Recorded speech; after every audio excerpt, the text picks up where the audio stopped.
शीर्षक। अपने सपनों को मत मारो, उन्हें जियो। हर इंसान के दिल में एक सपना पलता है। कोई डॉक्टर बनना चाहता है, कोई अभिनेता, कोई लेखक, कोई खिलाड़ी। पर बहुत बार ये सपने दुनिया के शोर में दम तोड़ देते हैं। यह कहानी है एक ऐसे लड़के की जिसने अपने सपने को मरने नहीं दिया बल्कि उसे जीकर दिखाया। कहानी की शुरुआत एक छोटा कस्बा, पुराने मकान, टूटी सड़कों पर बच्चे खेलते हुए और एक लड़का अपनी किताबों में खोया हुआ। यह है आर्यन, एक साधारण परिवार का लड़का, लेकिन एक असाधारण सपना लिए हुए। उसका सपना था लेखक बनना। आर्यन किताबों से घिरा हुआ कहानी लिखते हुए माँ आवाज लगाती है, माँ, आर्यन जरा सब्जी ले आ बेटा, ये किताबें ही पढ़ता रहेगा क्या? माँ बाप के लिए लेखन कोई काम नहीं था।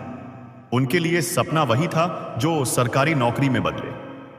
दबाव और तिरस्कार, मोहल्ले के लोग हंसी उड़ाते हैं। पड़ोसी, कहानी लिखकर क्या करेगा, रोटी मिलेगी इससे? आर्यन को हर दिन ताने सुनने पड़ते थे। माँ बाप भी कहते, आईएएस बन जा, जिंदगी बन जाएगी।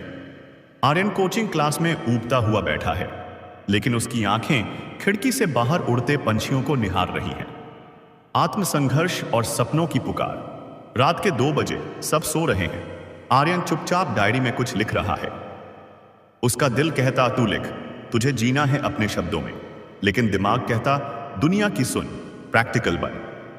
आर्यन अपनी रचना एक मैगजीन को भेजता है। कुछ हफ्तों बाद एक रिजेक्टेड लेटर। पहली रचना अस्वीकृत। दिल टूटा, पर उसने हार नहीं मानी। पहली रचना की सफलता। एक दिन पोस्टमैन आता है, पत्र देता है। आर्यन खोलता है, छपने की सूचना। 6 महीने बाद एक दिन उसका लिखा हुआ एक छोटा सा लेख एक प्रसिद्ध युवा पत्रिका में छप गया। पहली बार किसी ने कहा, बहुत अच्छा लिखा है। आर्यन रोते हुए मां को वो पत्रिका दिखाता है। मां चौंकते हुए, ये तूने लिखा है? आर्यन, हां मां, यही मेरा सपना है। सपनों की राह आसान नहीं होती। कॉलेज के दौरान पैसों की तंगी, छोटे मोटे काम करता है, चाय की दुकान पर रात को बैठकर लिखता है। सपने देखना आसान है, उन्हें जीना कठिन। आर्यन ने भूखे पेट लिखा, रिजेक्शन झेले, हंसी सहनी पड़ी, लेकिन वो रुका नहीं। पहली किताब अनसुनी आवाजें।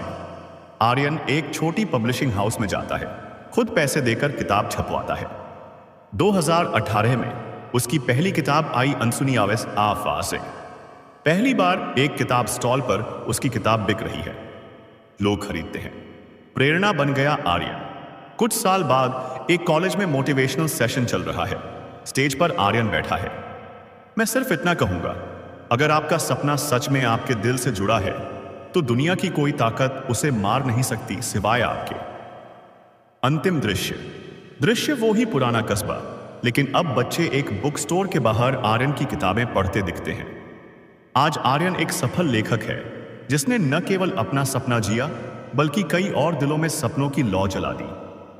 अपने सपनों को मत मारो, उन्हें जियो, क्योंकि जब तुम अपने सपनों के लिए जीते हो तभी तुम सच में जिंदा होते हो।